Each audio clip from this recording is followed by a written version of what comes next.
بسم الله الرحمن الرحيم.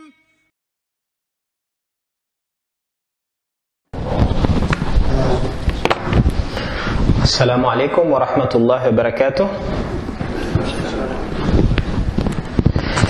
Bueno, hoy os quería hablar un poco del musulmán en el ámbito académico moderno aquí en España, por ejemplo, o en cualquier otro lugar de Occidente. Y básicamente ¿cómo lo diríamos? Los retos con los que nos encontramos y los desafíos con los que nos encontramos que no siempre son entendidos por otras personas. Hoy realmente os voy a hablar poco del Corán y eso, lo siento mucho. Pero a muchos nos pasa que desde niños hasta adultos, es decir, toda la etapa educativa, realmente se está formando nuestra forma de pensar y nuestra visión del mundo. Y a lo largo de estos años se nos crea una visión del mundo, básicamente en el ámbito académico, que choca con muchas de las cosas que nos enseñan, o en casa, o incluso la persona que ha adoptado el Islam pues en la mezquita o en el centro islámico, ¿no? Y se crea como una especie de choque. Y mucha gente progresivamente se ve en el dilema, que en mi opinión es falso y de eso voy a hablar, en el que tiene que escoger entre una opción u otra, ¿vale? Entre estas dos verdades que supuestamente están compitiendo. Y en muchos casos mucha gente, por ejemplo, va dejando de lado el Islam y adoptando otros puntos de vista diciendo, bueno, es que ahora soy racional y me estoy planteando las cosas y me estoy descubriendo que muchas cosas, es decir, te crees que estás haciendo un cambio de elección racional y yo creo que simplemente estás cambiando una opción por otra. Es decir, el peso de la mayoría, de la opinión mayoritaria que existe en el ámbito académico en el que te mueves, es más fuerte o termina siendo más fuerte que el peso de tu familia, ¿no? O de lo que te han enseñado en la tradición familiar. Entonces, quiero hacer primero un repaso, digamos, del trasfondo histórico, porque para entender cómo se nos enseñan las cosas en el ámbito académico tenemos que entender que este ámbito académico no fue revelado, no cayó del cielo. Es el producto de nuestra cultura y nuestra cultura es el producto de nuestra historia. Entonces, nosotros tenemos una visión del mundo, ¿vale? Es decir, la gente tiene esta idea de que no tenemos religión, somos neutros. Es decir, estos son mitos que se nos enseñan desde niños, ¿vale? En el colegio estudiamos las cosas de forma científica y neutra. No hay ninguna forma de pensar y ninguna filosofía, sino que somos objetivos, ¿vale?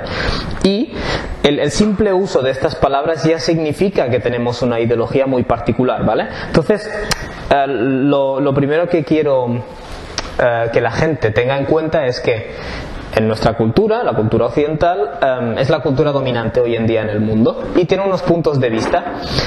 Y tenemos que saber que a lo largo de toda la historia la cultura dominante siempre ha presentado sus puntos de vista como los verdaderos, los racionales, incluso los objetivos en muchos casos, y el resto de puntos de vista eran los inferiores, los de la otra gente que es irracional.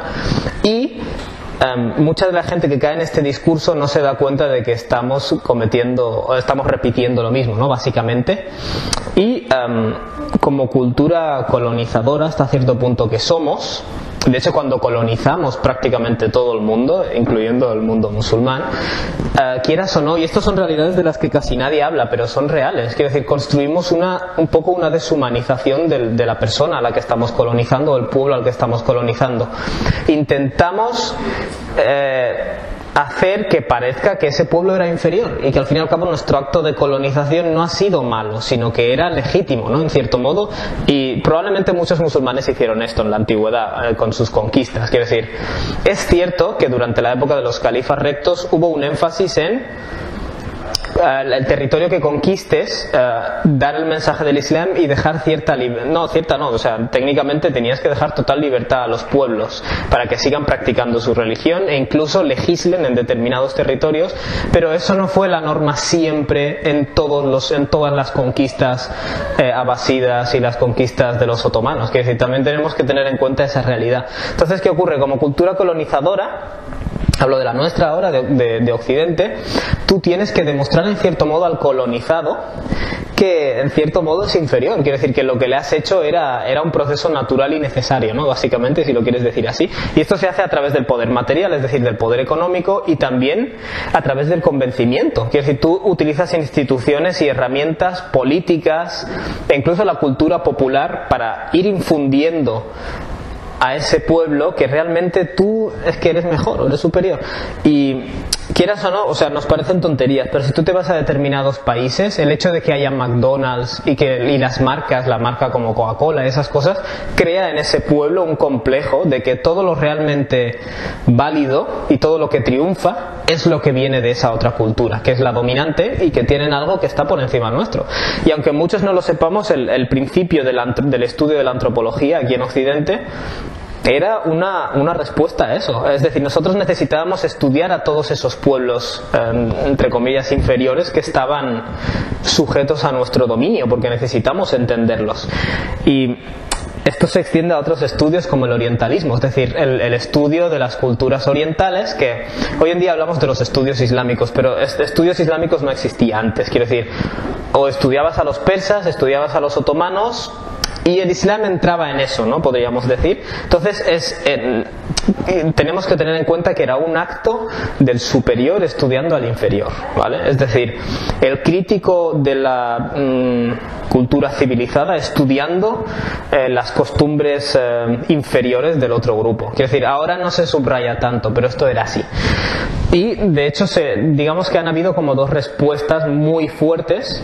Es decir, hay grados, ¿no?, de respuestas, pero quiero identificar los dos lados más extremos para que lo entendamos, que son, por un lado, los musulmanes que respondieron diciendo, bueno, tenemos que tratar de ser igual que ellos, porque eso, de cierto modo, ellos son superiores, al menos en su avance tecnológico. Lo cual, en mi opinión, es hasta cierto punto problemático, porque el colonizador nunca te va a aceptar como un igual. Quiere decir, por mucho que tú intentes hablar como él y ser como él. Pero por otro lado está la gente que reacciona diciendo, pues vamos a resaltar tanto nuestra identidad que vamos a convertir la religión en una especie de serie de formalidades obsesivas con la finalidad de mantener nuestra identidad pura, ¿no? Básicamente, que eso es lo que ahora llaman fundamentalismo islámico, que también es problemático porque estás asumiendo que somos totalmente diferentes, cuando no es verdad. Quiere decir, muchas cosas de esa cultura que ha entrado en tu territorio también son aceptables y respetables, ¿no?, a cierto modo. Y el problema que tenemos los musulmanes occidentales es que cuando se crea este dilema falso, nosotros que somos musulmanes y somos occidentales, es como que me estás intentando hacer escoger entre dos cosas como si fueran proposiciones incompatibles, cuando eso es una mentira, ¿no? Simplemente es que la historia lo ha hecho parecer así. Entonces, volviendo al tema del ámbito académico, el ámbito académico aquí, en Europa, tiene una serie de ideas preasumidas, ¿vale? Es decir, creemos que sí, somos objetivos y todo el rollo, pero realmente hay unas ideas que nadie dice pero se dan por hechas, que es la filosofía de trasfondo. La primera de ellas es que la objetividad significa no creer en ninguna religión. Es decir, la gente que cree en religiones es porque no se ha cuestionado las cosas, es porque sigue ciegamente lo que le han enseñado. Pero nosotros que somos objetivos hemos superado eso ahora con el secularismo y todo esto. Eso es básicamente una de las ideas preasumidas. La segunda es que somos racionales.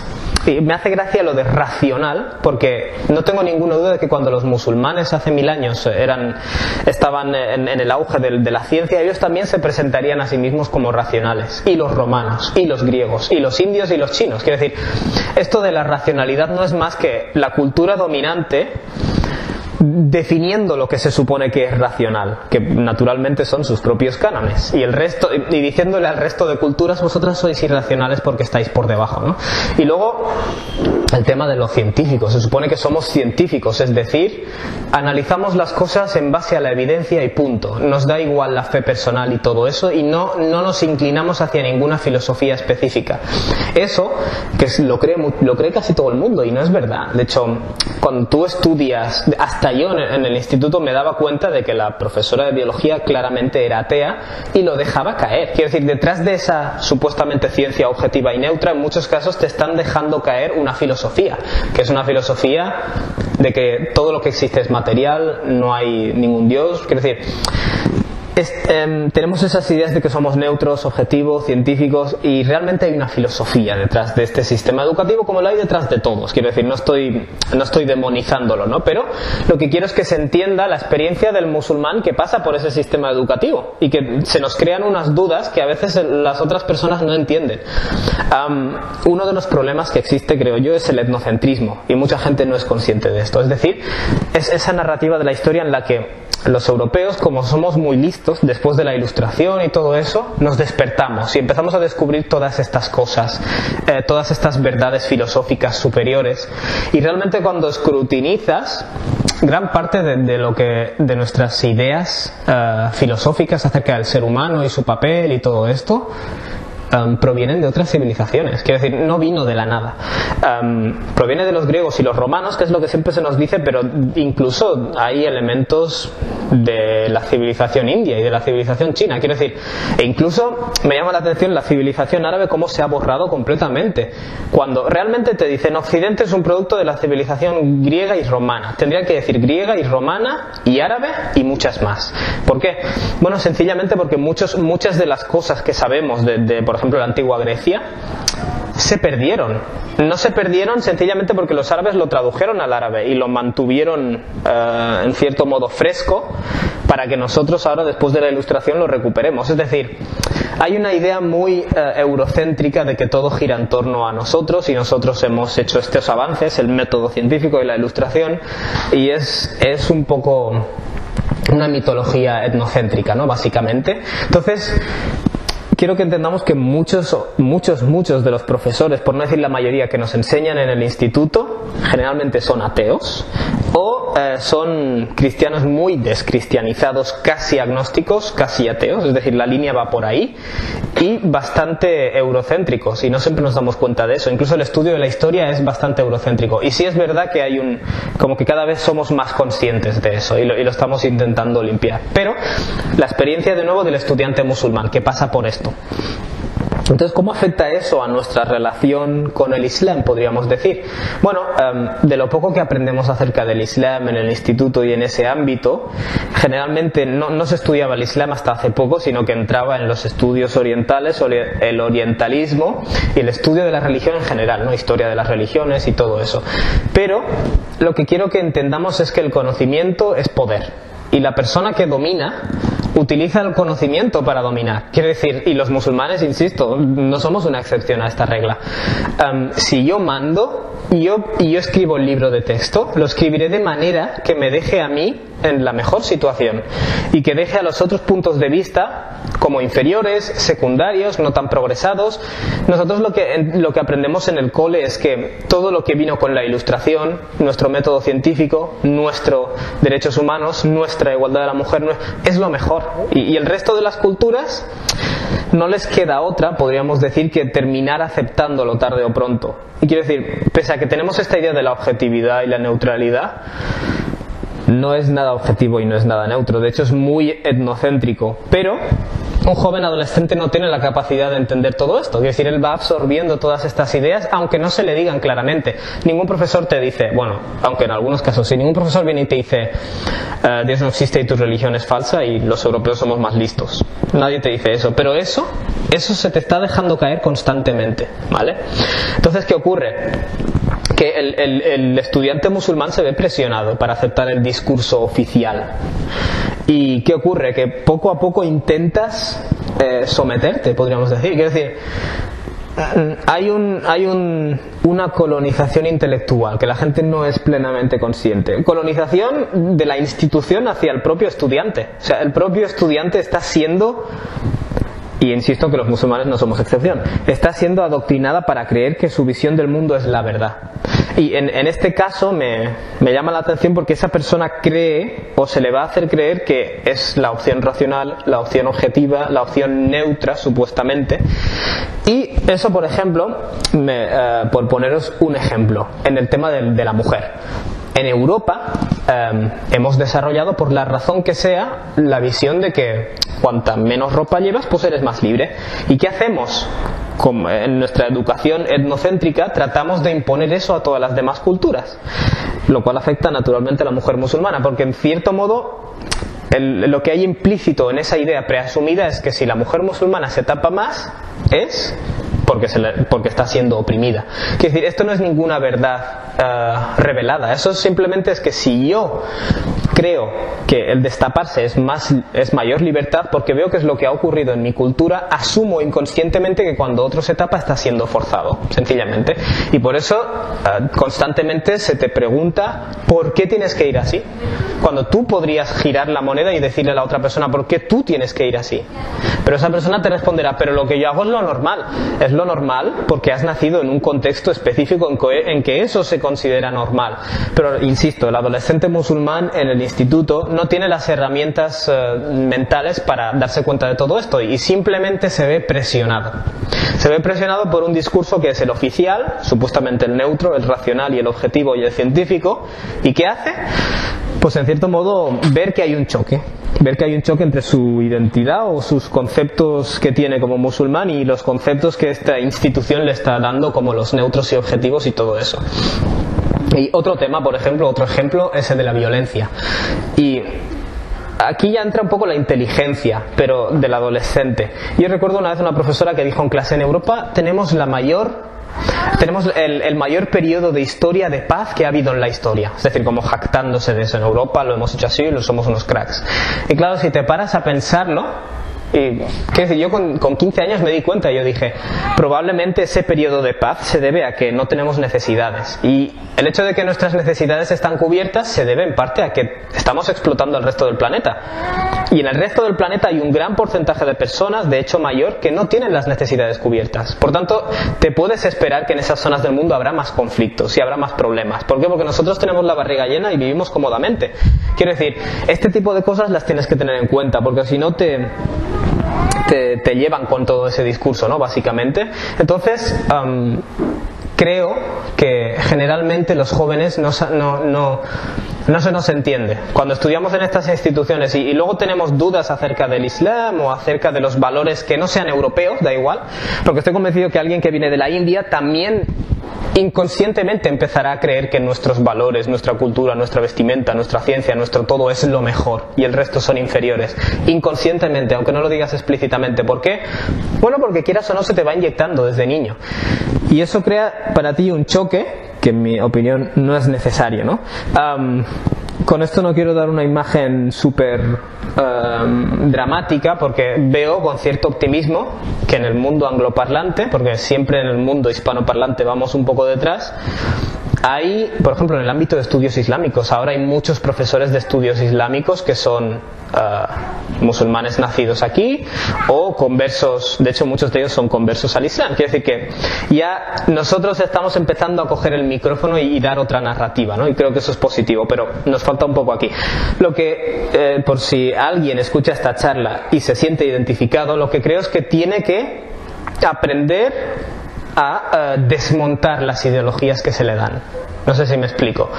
A ti se te da una narrativa de lo que es correcto e incorrecto, de lo que es superior e inferior, de lo que es objetivo y lo que es subjetivo, y de lo que es racional y lo que es irracional. Pero esa narrativa la ha escrito alguien, y esa persona que la ha escrito es el que tiene el poder para escribirla, y utiliza ese poder para, en cierto modo, quieras o no, crearte ese complejo de inferioridad, y luego por detrás te crea esa idea de que, bueno, en el fondo necesitabas ser colonizado porque es que eres inferior.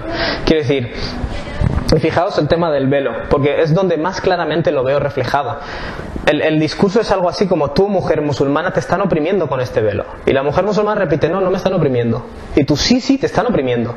Porque mi versión de la historia me dice que eso es algo patriarcal, que siempre es el hombre el que bla bla bla, y que cuando la mujer es libre, escoge desnudarse. Y como tú no entras de acuerdo a mi visión del mundo, tú estás escogiendo hacer algo diferente, no puede ser. Te tengo que convencer de que otros son los que te están obligando. ¿Por qué?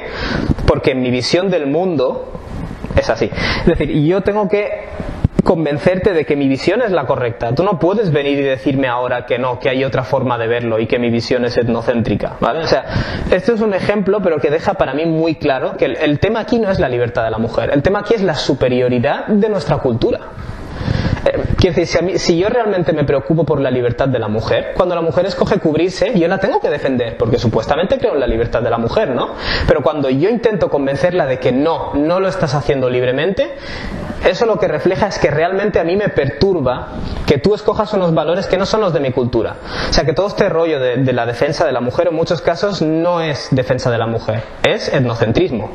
Es defensa de la mujer cuando ella está de acuerdo con nuestros valores de lo que se supone que es libertad de la mujer. Si escoges otros valores de culturas inferiores, entonces no te voy a defender, me da igual que seas mujer.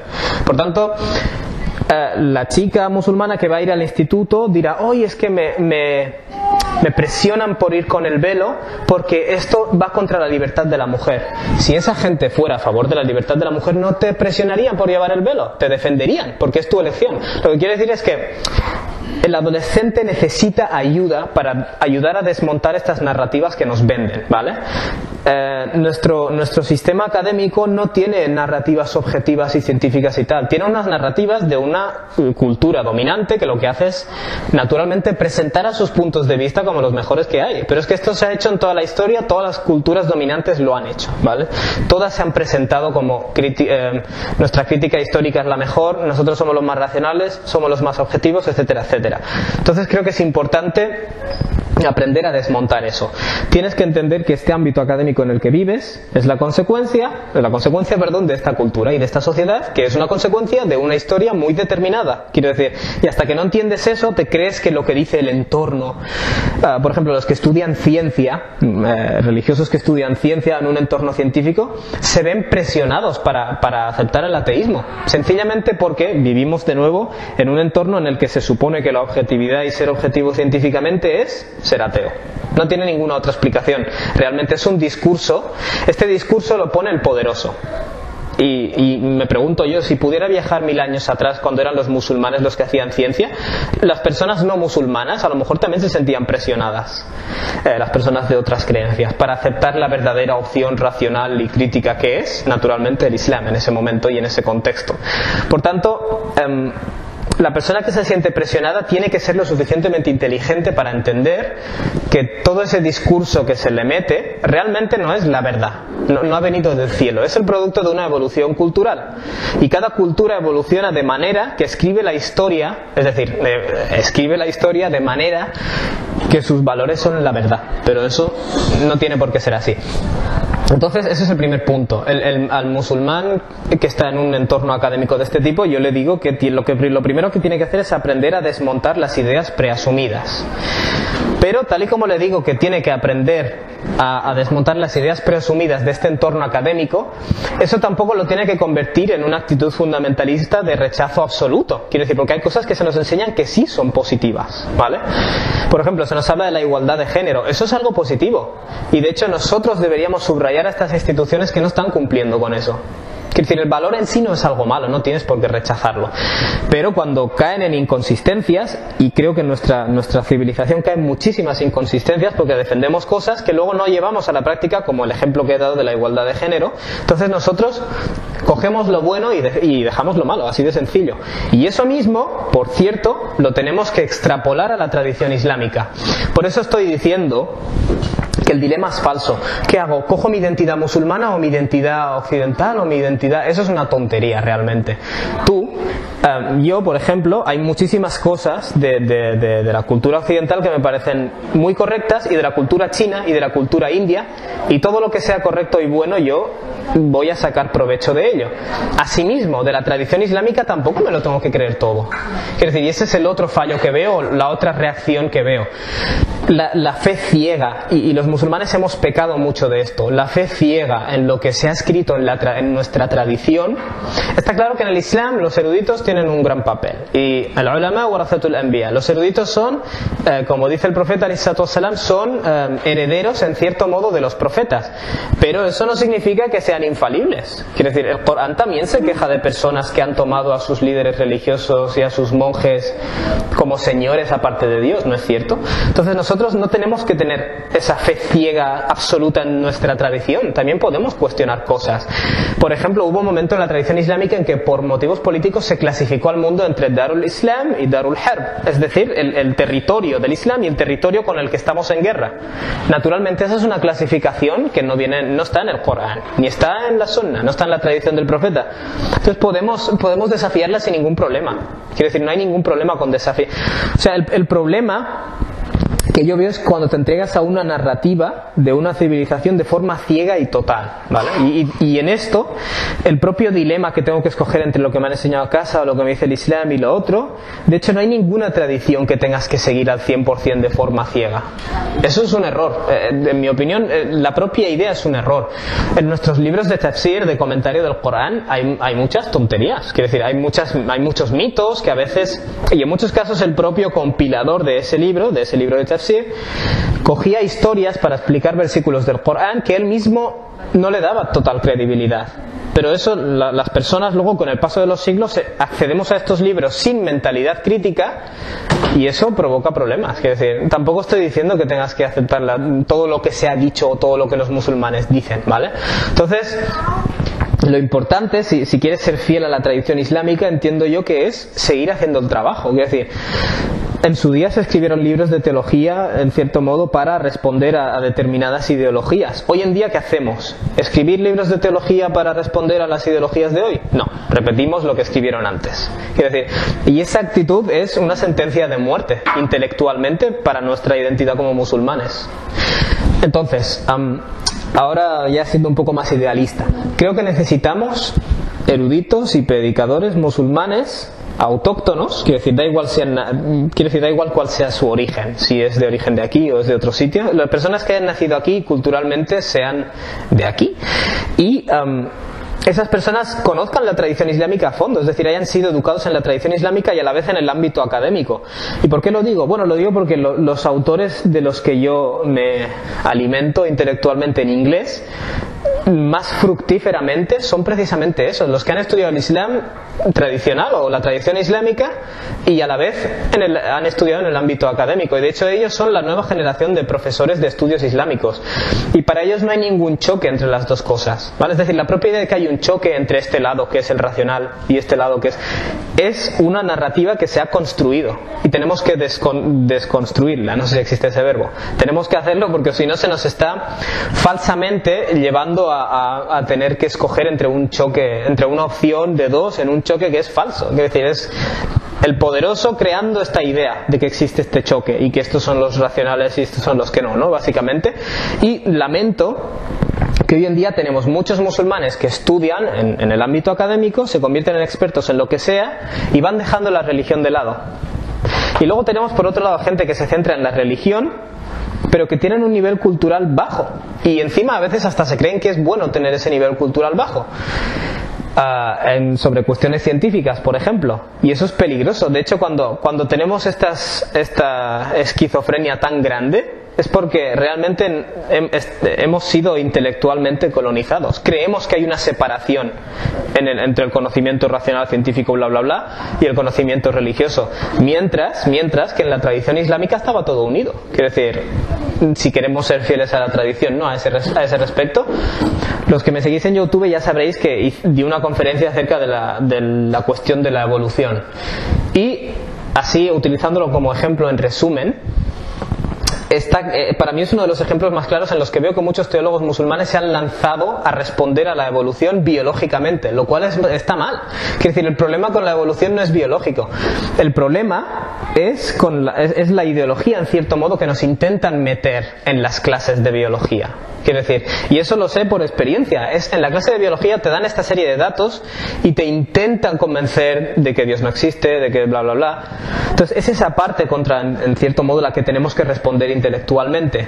Pero ¿qué hacen muchos eruditos musulmanes? Se ponen a intentar desmontar la evolución en el ámbito científico o biológico, con lo cual ¿qué hacen? Confirman esta doble o esta separación entre el lado intelectual y el lado religioso, que insisto que es falsa, sencillamente porque cuando tú tienes cierto nivel cultural científico, te das cuenta de que sus argumentos son muy débiles contra esta cuestión científica, ¿no? Básicamente, era por dar un ejemplo, ¿no? Básicamente nos cuesta, y a muchos eruditos de hoy les cuesta decir no lo sé. Y los salaf, los primeros musulmanes, solían decir la adri nisful ilm, decir no lo sé es la mitad del conocimiento. Tienes que aprender a decir este ámbito no lo domino.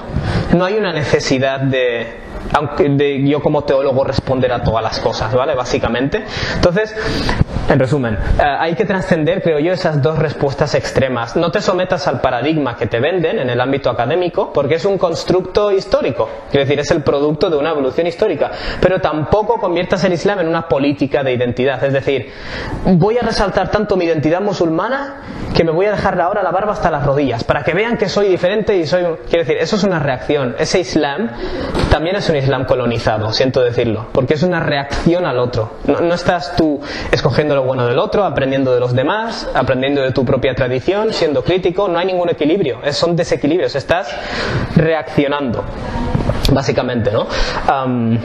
Y ya está, nada más, no tengo mucho más que compartir. Solo os quiero dejar una última reflexión, ¿vale? Especialmente a los jóvenes que tienen una mentalidad así más abierta, que afortunadamente debo decir que en las pocas comunidades que he ido para dar conferencias y eso, he conocido a jóvenes que me hacen ser muy, ¿cómo se dice esto? Muy optimista al respecto, porque son súper centrados en la religión, con ganas de estudiar la religión y súper abiertos, no tienen prejuicios culturales contra nadie y a la vez tienen una mentalidad, un nivel cultural bastante alto, ¿no? Y esa generación que reciba este mensaje, quiero decir, tenemos una necesidad de crear instituciones de habla hispana, instituciones, por ejemplo, a la hora de estudiar el Islam, porque a veces estudias el Islam con algunas personas y te das cuenta de que están desconectadas de este mundo nuestro.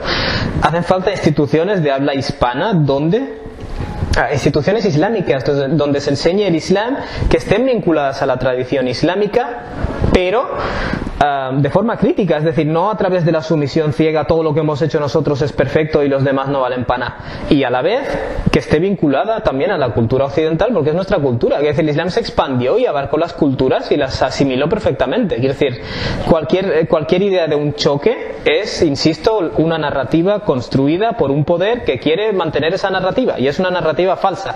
Entonces, que esté también vinculado a la cultura occidental, pero también que no lo haga desde la perspectiva de la sumisión ciega a los paradigmas o a las ideas preasumidas de las que he hablado, sino que lo haga también con una visión crítica, ¿no? Creo que eso es la forma de ser fieles a lo que se supone que somos como seres humanos y como musulmanes. Y simplemente dejar ese mensaje. Hay mucho trabajo por hacer, pero cuanto antes se empiece, antes se llegará lejos. Y todos los que estamos aquí, que vamos a tener hijos y esos hijos van a crecer, tenemos que hacernos la siguiente pregunta. Cuando mi hijo tenga 16 años, 20 años, vaya al instituto, a la universidad, ¿se encontrará en este dilema falso en el que nosotros nos encontramos porque no habremos hecho la faena?